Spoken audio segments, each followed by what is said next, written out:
الموت الذي تفرون منه فإنه ملاقيكم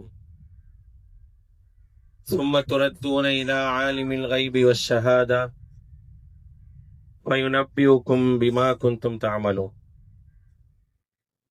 فقال رسول الله صلى الله عليه وسلم: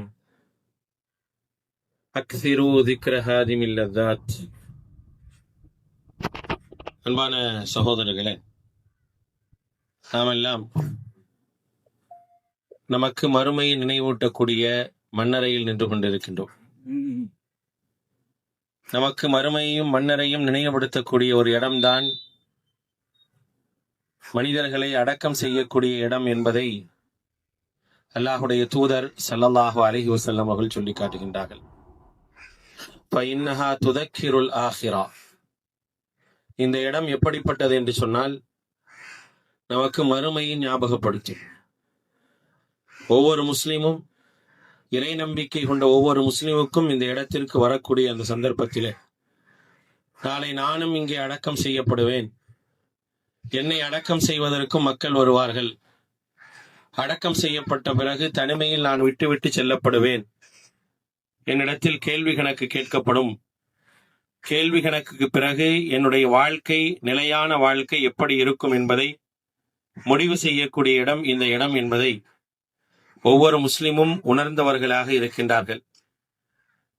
அடிக்கடி இந்த விஷயத்தை உணர்த்தி கொள்ள வேண்டும் என்பதற்காக அல்லாஹுடைய தூதர் ஸல்லல்லாஹு அலைஹி வஸல்லம் அவர்கள் மன்னரைகளை சந்தியுங்கள் என்று நமக்கு வலியுறுத்தி இருக்கின்றார்கள். மன்னர்களை சந்திக்க வேண்டும். உலகத்தை பற்றியான எந்த நினைவும் இல்லாமல் மறுமையையும் மறுமையையும் மன்னரை வாழ்க்கையையும் மரணத்தை பற்றியும் நினைவு கொள்ளக்கூடிய ஒரு இடமாக இந்த இடம் இருப்பதின் காரணமாகத்தான் அடிக்கடி வர வேண்டும் என்று சொல்லி இருக்கின்றார்கள். இரவு நேரங்களிலே நபி ஸல்லல்லாஹு அலைஹி வஸல்லம் அவர்கள் தனிமையில் மன்னரைக்கு வந்து மன்னரை வாசிகளுக்காக மன்னிப்பு கோரிவிட்டு மன்னரை ஜியாரத் செய்து செல்வார்கள். அல்லாஹுடைய தூதருடைய இறுதி நேரங்களில் அடிக்கடி மன்னரைக்கு வந்திருக்கின்றார்கள். இறுதி நேரம் என்பது எப்பொழுது என்பது நமக்கு தெரியாது. வயோதிகத்தை எட்டினால் கண்டிப்பாக மரணம் வரும் என்பதை தெரிந்து வைத்திருக்கின்றோம். ஆனால் மரணத்திற்கான வயது இல்லை அப்படிங்கிறதுக்கான உதாரணம் 28 வயது உள்ள ஒரு பெண்மணி இன்றைக்கு மரணம் அடைந்து இங்கே அடக்கம் செய்யப்பட்டிருக்கின்றார்கள். மரணம் எப்பொழுது வேண்டுமானாலும் வரலாம். திடீரென்று வரக்கூடியதுதான் மரணம் என்பதை அல்லாஹுடைய தூதர் ஸல்லல்லாஹு அலைஹி வஸல்லம் அவர்கள் சொல்றாங்க. உங்களுடைய மனது 1000 கற்பனைகளை கொண்டதாக இருக்கலாம். உங்களுடைய வாழ்க்கையில் எத்தனையோ கற்பனைகள், எதிர்கால திட்டங்கள் என்றெல்லாம் இருக்கலாம். ஆனால் அப்படிப்பட்ட எல்லா விதமான விஷயங்களையும் தகர்த்தெறியக்கூடிய ஒரு விஷயம்தான் மரணம் அப்படின்னு அல்லாஹுடைய தூதர் ஸல்லல்லாஹு அலைஹி வஸல்லம் சொல்றாங்க. அக்ஸிரு ذிக்ர ஹாதிமில் லذாத். உங்களுடைய மனக்கோட்டைகளை தகர்த்தெறியக்கூடிய மரணத்தை அதிகமாக நினைவு கூறுங்கள் என்று சொல்கின்றார்கள். இந்த இடத்தில் மட்டும் நாம் நினைவு கூறுவதல்ல, மாறாக அதிகமாக மரணத்தை பற்றி பேச வேண்டும். நம்முடைய பிள்ளைகளுக்கு மரணத்தை பற்றி சொல்லிக் கொடுக்க வேண்டும். நீங்கள் வாழும்போது முஸ்லிமாக வாழ்வது போல மரணிக்கும் போது முஸ்லிமாக நீங்கள் மரணிக்க வேண்டும் என்ற ஒரு உபதேசத்தை பிள்ளைகளுக்கு சொல்ல வேண்டும். நபி இப்ராஹிம் அலைஹிஸ்ஸலாம், நபி யாக்கூப் அலைஹிஸ்ஸலாம் அவர்கள் எல்லாம் தங்களுடைய பிள்ளைகளை அழைத்து சொல்வார்கள், வலா தமூதுன்ன இல்லா வ அன்தும் முஸ்லிமூன். நீங்கள் முஸ்லிம்களாகத்தான் மரணிக்க வேண்டும் என்று தங்களுடைய பிள்ளைகளுக்கு உபதேசம் செய்வார்கள். நாமும் நம்முடைய பிள்ளைகளுக்கு உபதேசம் செய்ய வேண்டும். அந்த உபதேசம் எப்படி இருக்க வேண்டும் என்று சொன்னால், என்னுடைய உங்களுடைய மரணத்தை தாங்கிக் கொள்ளக்கூடிய, எதிர்கொள்ளக்கூடிய மனநிலை நம்முடைய பிள்ளைகளுக்கு வரக்கூடிய அளவிற்கான ஒரு உபதேசமாக அது இருக்க வேண்டும். ஒவ்வொரு தந்தையும் தன்னுடைய பிள்ளைகளுக்கு செய்ய வேண்டியது இதுதான். நம்முடைய குடும்பத்தாருக்கு செய்ய வேண்டியது இதுதான்.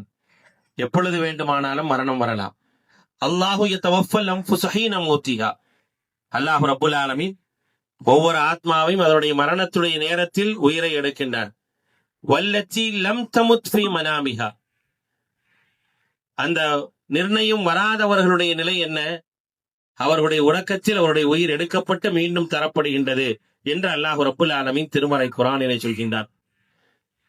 ஒவ்வொரு நாளும் காலையில் எழுந்த உடனே சொல்கின்றோம், அல்ஹம்துலில்லாஹி அல்லதி அஹ்யானா பஅதமா அமாத்தனா. அல்லாஹ்வுக்கே எல்லா புகழும். எங்களை உயிர்ப்பித்த பிறகு, எங்களை மரணிக்க செய்த பிறகு மீண்டும் உயிர்ப்பித்த அல்லாஹ்வுக்கே எல்லா புகழும் என்று அன்றாடம் நாம் பிரார்த்தனை செய்கின்றோம். அந்த பிரார்த்தனை நமக்கு மரணத்தை நினைவூட்டுகின்றது. அதனால் அன்பானவர்களே, மரணம் என்பது சராசரியாக இந்த உம்மத்திற்கான மரணத்தினுடைய வயது 60 70 இருந்தாலும் அடிக்கடி நிறைய சிறு வயது மரணங்களை கேள்விப்படுகின்றோம். நேற்று மாலை மகரிபிலே இந்த சகோதரியுடைய மரணத்தை கேள்விப்படுவதற்கு முன்னால் ஒரு மணி நேரத்திற்கு முன்னால் ஒரு 4 வயது சிறுவன் திடீரென்று மரணம் அடைந்து விட்டான் என்ற ஒரு செய்தியை கேள்விப்படும் பொழுது மனதிற்கு மிகப்பெரிய ஒரு பாரமாக இருக்கின்றது. தாங்கிக் கொள்ள முடியாத ஒரு சூழல் யதார்த்தமாகவே நம்முடைய உள்ளத்தில் ஏற்படுகின்றது. இப்படிப்பட்ட ஒரு சூழலை நோக்கி நாம் பயணித்துக் கொண்டிருக்கிறோம் அப்படின்னா, நாம் மரணத்தை பற்றி அதிகமாக நம்முடைய குடும்பங்களில் நினைவூட்ட வேண்டியவர்களாக இருக்கின்றோம். அதுதான் நம்முடைய குடும்பத்தை பக்குவப்படுத்தும், எதிர்கொள்வதற்கு தயாரான ஒரு சூழலை ஏற்படுத்தும். இல்லை என்று சொன்னால் சோதனைகளையும் சிரமங்களையும் கஷ்டங்களையும் மரணத்துடைய நிகழ்வுகளையும் ஏற்றுக்கொள்ளாத ஒரு மனநிலை என்பது அல்லாஹ்வை பற்றியான ஒரு நல்லெண்ணத்திற்கு எதிரான ஒரு சூழலை உருவாக்கும் என்பதை கவனத்தில் கொண்டு நாம் அதிகமாக இங்கே வந்திருக்கக்கூடிய நாம் இந்த மரணத்தை பற்றி நம்முடைய குடும்பத்திடம் பேச வேண்டும். ஒரு 28 வயதுள்ள ஒரு பெண்மணியினுடைய மரணத்திற்கு நான் சென்று வந்தேன். எனக்கும் உனக்கும் எப்பொழுது வேண்டுமானாலும் மரணம் வரலாம். மரணத்திற்கான நேரங்களை அல்லாஹ் எப்படி நிர்ணயித்திருக்கின்றானோ அப்படி வரும் அப்படிங்கிற அந்த செய்தியை நம்முடைய குடும்பத்தாருக்கு முக்கியமான விஷயமாக சொல்லி காட்ட வேண்டும். அன்பானவர்களே, மரணம் அல்லாஹ்வால் நிர்ணயிக்கப்பட்டது. அதில் எந்த மாற்றமும் கிடையாது. அது 4 வயதாக இருக்கலாம், 28 வயதாக இருக்கலாம், 70 வயதாக இருக்கலாம், அல்லது ஆகக்கூடிய வயோதிக நிலையில் மரணிப்பதாக இருக்கலாம். எதுவாக இருந்தாலும் அல்லாஹ் ரப்புல் ஆலமீனுடைய நிர்ணயம் அப்படிங்கிறதுல நாம் மன உறுதியோடு இருக்க வேண்டும். அங்கே காரணங்களை தேடக்கூடாது. இப்படி நடக்கவில்லை என்றால் இவர் மரணித்திருக்க மாட்டார் அப்படிங்கிற மாதிரியான பேச்சுக்கள் நம்மிடத்தில் இருந்தால் நம்முடைய ஈமான் பலவீனப்பட்டுவிடும். ஈமானை தாண்டி அந்த ஈமானிலிருந்து வெளியே போகக்கூடிய ஒரு சூழல் வந்துவிடும். காரணங்கள் 1000 இருக்கலாம், ஆனால் இப்படி ஒரு காரணத்தோடு அல்லாஹ் ரப்புல் ஆலமீன் மரணத்தை நிர்ணயித்திருக்கின்றான். மரணம் வந்துவிட்டது. மரணத்திற்கு பிறகு அந்த காரணங்களை மாற்றி இப்படி இருந்தால் இப்படி ஆயிருக்குமே அப்படிங்கிற ஒரு யோசனையோ ஒரு சிந்தனையோ நம்ம யாருக்கும் இருக்கக்கூடாது. இவர்களுக்கு அல்லாஹ் ரப்புல் ஆலமீன் அவருடைய தாயினுடைய வயிற்றில் இருக்கும் பொழுதே அவருடைய தவணை இவ்வளவு காலம்தான் என்று நிர்ணயிக்கப்பட்டிருக்கின்றது. அல்லாஹுடைய தூதர் ஸல்லல்லாஹு அலைஹி வஸல்லம் அவர்கள் சொன்னார்கள், ஒருவருக்கு இந்த பூமியிலே எவ்வளவு ரிஸ்க் இருக்கின்றதோ அந்த ரிஸ்க் முடியும் வரை அவருடைய உயிர் எடுக்கப்படாது. அவருக்கு ரிஸ்க் அல்லாஹ் எழுதி வச்சிருப்பான். எனக்கும் உங்களுக்கும் எல்லாருக்கும் ரிஸ்க் எழுதப்பட்டிருக்கும். அந்த ரிஸ்க் முடிகிற வரைக்கும் நம்மளை எடுத்துருவாங்களா? நம்முடைய உயிரை வானவர்கள் எடுத்துருவாங்களா? எடுக்க மாட்டாங்க. நம்ம ரிஸ்க் முடிஞ்சிச்சுன்னா வச்சுக்கவும் மாட்டாங்க. நமக்கு ரிஸ்க் இருக்கிற வரைக்கும் இந்த பூமியில வாழ்வோம். முடிஞ்சுன்னா எடுத்துருவோம். அது எப்படி வேண்டுமானாலும் இருக்கு. அது அல்லாஹுடைய நீதிக்குட்பட்டது.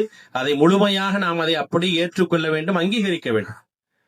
அதை மாற்று சிந்தனைகள் நம்மள்ட்ட இருக்கவே கூடாது. அது நம்மளை குஃப்ர்ல கொண்டு போய் விட்டுரும். இதெல்லாம் என்னையும் உங்களையும் பக்குவப்படுத்திக் கொள்வதற்கான ஒரு வாய்ப்பாக நானும் நீங்களும் பார்க்க வேண்டும். நாளை நான் மரணித்தால் எனக்கான வயது என்ன? நான் எத்தனை வயதில் மரணிப்பேன் எனக்கு தெரியாது. எல்லாருக்கும் ஆசை இருக்கலாம், 60 வயது வரை, 70 வயது வரை, 80 வயது வரை வாழலாம் என்று. 80 வயது உள்ளவரை பார்த்து நீங்கள் மரணிக்கின்றீர்களா என்றால் அவரும் ஒத்துக்கொள்ள மாட்டார். மரணத்தை விரும்ப சொல்லி மார்க்கம் சொல்லவில்லை. லா யத்தமன்ன என்ன அஹதுக்குமுல் மௌத். உங்களில் யாரும் மரணத்தை விரும்பாதீர்கள், ஆனால் மரணத்தை நினைவு கூறுங்கள். மரணத்தை நினைவு கூறுங்கள். ஒருவர் மிக மிக உடல்நிலை பாதிக்கப்பட்டு அவர் இருப்பதை சிரமம் என்ற ஒரு சூழ்நிலை வந்தால் கூட மரணத்தை விரும்பாதீர்கள். அல்லாஹ்விடத்தில் கேளுங்கள். வாழ்வது சிறந்ததாக இருந்தால் வாழச்சி, மரணிப்பது சிறந்ததாக இருந்தால் மரணிக்க செய் அப்படிங்கிற அந்த பிரார்த்தனை கூட அந்த நேரத்தில் இருக்க வேண்டும் என்பதை மார்க்கம் சொல்லி காட்டுகிறது. இதையெல்லாம் நாம் நினைவுபடுத்த வேண்டிய மிக முக்கியமான இடம். அன்பானவர்களே, இந்த இடம் இருக்கின்றதே, அல்லாஹுடைய தூதர் ஸல்லல்லாஹு அலைஹி வஸல்லம் அவர்கள் சொன்னார்கள், மறுமையினுடைய முதல் வீடு என்று சொன்னார். மறுமையினுடைய முதல் வீடு இந்த மண்ணறை தான். இந்த மண்ணறை தான் நாளை மறுமையில் நான் எப்படி இருப்பேன் என்பதை முடிவு செய்கின்றது. இங்கே கேட்கப்படக்கூடிய கேள்விக்கு நான் முறையாக சரியாக பதில் சொல்லிவிட்டேன் என்றால் எனக்கு இதற்கு பின்னால் உள்ள அந்த மறுமை நிரந்தரமான ஒரு வாழ்க்கை இருக்குதே, அந்த வாழ்க்கை என்பது சிறப்பானதாக இருக்கும். அதே நேரத்தில் இந்த இடத்தில் இந்த மண்ணறையில வானவர்கள் கேட்கக்கூடிய 2 வானவர்கள் நம்மை அமர வைத்து கேட்கக்கூடிய கேள்விகளுக்கு நம்மால் பதில் சொல்ல முடியவில்லை என்றார். எந்த கேள்வியாக இருந்தாலும் ஆகா எனக்கு தெரியாது சரியா என்ற கை சேதத்தோடு நான் ஒரு பதிலை சொன்னோம் என்று சொன்னால் இதற்கு பின்னால் உள்ள வாழ்க்கை மறுமை வாழ்க்கை என்பது மிக சிரமத்திற்குள்ளானதாக ஆகும். அதனால் மிக கவனத்தோடு நாம் இருக்க வேண்டும். அல்லாஹ் நமக்கு ஏராளமான உபதேசங்களை ஏராளமான வழிகாட்டலை நமக்கு தந்திருக்கிறான். அந்த வழிகாட்டலை எடுத்து நடக்க வேண்டும்.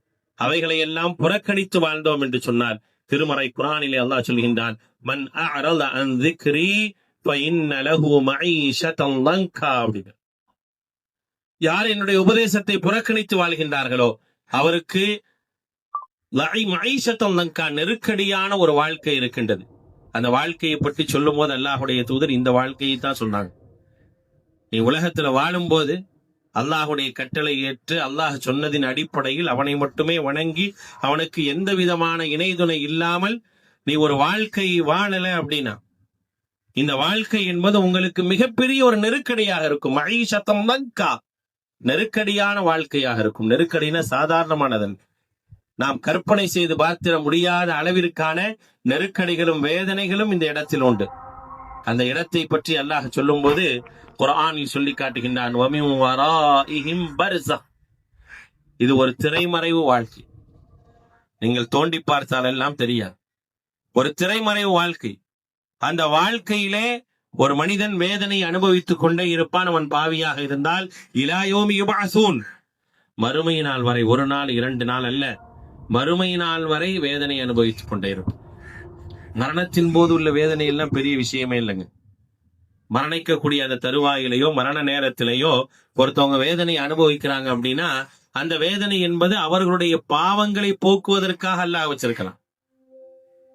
மரண நேரத்தில் வேதனை செய்யப்படுவோரை பார்த்து இவர் ஏதோ பாவம் செஞ்சிருக்காரு போல இருக்கு, அதனாலதான் இவ்வளவு கஷ்டத்தை அனுபவிக்கிறார்னு யாரும் நினைச்சிடக்கூடாது. அப்படி இருந்தால் அன்னை ஆயிஷா ரலியல்லாஹு அன்ஹா சொல்றாங்க, அல்லாஹுடைய தூதர் ஸல்லல்லாஹு அலைஹி வஸல்லம் மரண வேதனை பார்க்கிற வரைக்கும் எனக்கும் அந்த எண்ணம் இருந்தது. ஆனா அதற்கு பிறகு மாத்திக்கிட்டேன். மரண நேரத்தில் ஒரு மனிதனுக்கு வேதனை தரப்படுகின்றது என்றால் அவருடைய பாவத்தை மன்னித்து அல்லாஹ் அவருடைய கூலியை வழங்குவதற்காக.